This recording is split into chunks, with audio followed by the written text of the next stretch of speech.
இப்போ சிஎம் வந்துட்டு ஒரு 2021 5 பவுன் நகை வந்து விவசாயிங்களுக்கு தள்ளுபடின்னு சொல்லி கொடுத்தாரு. நாங்கள் 2017 வச்சோம். எங்கள் நகை எங்கே போச்சு? இதுக்கான ஆக்ஷன் என்ன சார்?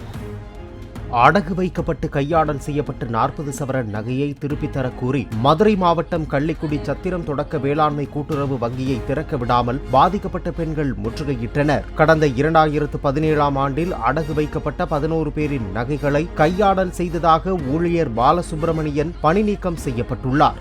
ஆனாலும் நகையை திருப்பிக் கொடுக்க எந்த நடவடிக்கையையும் கூட்டுறவு வங்கி நிர்வாகம் எடுக்கவில்லை என அவர்கள் குற்றஞ்சாட்டியுள்ளனர். இப்போ சிஎம் வந்துட்டு ஒரு 2021 5 பவுன் நகை வந்து விவசாயிங்களுக்கு தள்ளுபடின்னு சொல்லி கொடுத்தாரு.